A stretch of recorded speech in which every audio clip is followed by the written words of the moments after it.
what is it like for you to be there? I mean, I'm not sure how many of the projects you've visited, but, you know, it's a bit of a contrast, isn't it, to a world you're more familiar with? Well, my favourite thing in life is being out in these amazing countries, because I learn so much from the children, their courage, their wanting to learn, they're so curious, and it's really exciting. I was here in 2002, and to see the difference now is incredible. So Street Child has done an amazing job. The teachers, they're beautifully trained. There's so many teachers, and a lot of these children are orphans from the Ebola crisis, so they have now got an opportunity to go to school, to read and write, and there's a great footballer here. Amongst them, there's a great footballer. I think you'll see him one day. But what about anybody watching, what they really can do about this? The UK Aid have agreed to match funding. So for £15 for one child for 1 year, if your £15 will be matched by the government, which means that Street Child are able to educate these children. So it's really important that we do raise, before February the 20th, £1 million, and so Street Child are on it. We know we've taken on a big exercise of literally, what is it? It's over 5 years educating 100,000 children. Wow. And it's 1,000 schools we're going to build and support and renovate in order that all these children of different communities in Sierra Leone will be able to be educated. So we can see the enthusiasm and energy of the kids behind you. It looks like they're having a wonderful time. It must be really special for you to be there, to see the work coming to fruition as well, after all the hard work that's done by the charity over here to raise the money. Oh, Ben, well, thank you for saying that. I am simply a mouthpiece for the hard work of Street Child.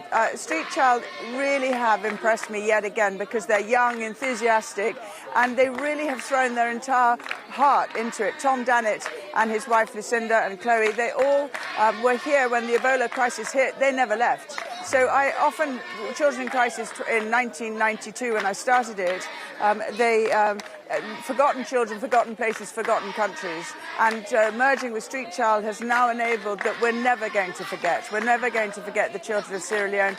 And we're in 10 different countries with Street Child, and we're going to carry on never forgetting. Yeah. It is obviously really important that someone like yourself, so high profile, royalty, royal connections, goes there and brings attention. That's what you're able to do, isn't it? In order to highlight what's going on. And I wonder if you know, as you reflect on what's happening with the current royal family, with the Duchess of Sussex, you know, taking on unpopular, difficult causes. We saw her last week in the prostitution charity, where she was writing motivational messages on bananas to give to sex workers. It raises the profile of difficult causes like that. But also, she comes in for some criticism and some stick for doing that. And I wonder if you have some sympathy for Meghan in that situation.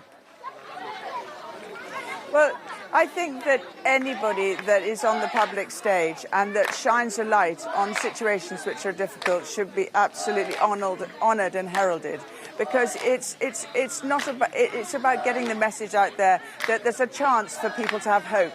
And if there is no hope, then what have we got? So I believe very strongly that I am so lucky. I've been at this for 32 years now, and I've learnt more from being with children and from being with people which have absolutely nothing. It has taught me so much humility and kindness, but most of all forgiveness for life, really. And I think that we're so wrapped up and caught in certain worlds. But what about opening our eyes to such a big world that this opportunity here, thanks to Street Child, are giving these children the right to be educated, and they're coming from kindergartens to primary education. So it means that the future of Sierra Leone is going to be great. I know I'm banging on and you want to go. No, not at all. Honestly, really want to go back on. I want to go back on that point that it's so important. Sorry. Yes. No. I'm sorry to interrupt. It's only that you're talking about education. The Education Secretary was on our programme this morning talking about one of the issues that affects young people here so much, which is social media and the way that we all interact online as opposed to in real life. You know, you do a lot of your promotion of charity work on Instagram, on social media. Do you also, apart from the benefits of that, do you also see the downsides of that? We've seen trolling, you know, reported of, for instance, Kate and Meghan, and I wonder what, you know, how you handle that whole social media world. What advice you have to young people on that? Well, OK, I think I find it really frightening. I find the whole of this social media bullying just really frightening for myself, let alone for my girls, Beatrice and Eugenie. They fight all the time to stop cyberbullying, to stop the pressure of social media. So yes, I think it's a really big issue, and we really must address it, because I talked yesterday about the fact when little children are frightened, they talk dragons under the bed, and then when teenagers talk fears and frightened things, they don't know how to express themselves, and then you go on social media, and that's when the pressure comes on that you're not good enough and you go into self-doubt. And there are more teenagers committing suicide now because of the social media and because of the pressure and peer pressure. So yes, that's why I'm so convinced that we must start very young, kindergarten, primary, in order to teach everybody to become aware of different things in life, and also to teach them about sort of, you know, not just ABC, but also about the fact, do not try to keep hold of yourself and not lose your way.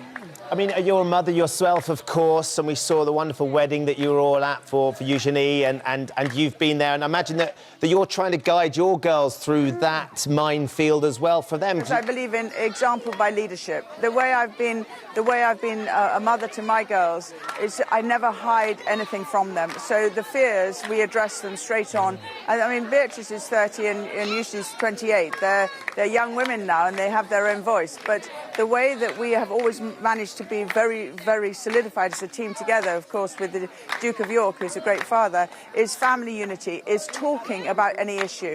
And I think that's what I wrote yesterday in my little piece in the newspaper, was to dare to speak up, dare to face your fears, go up to and say, I'm frightened, I don't know how I feel.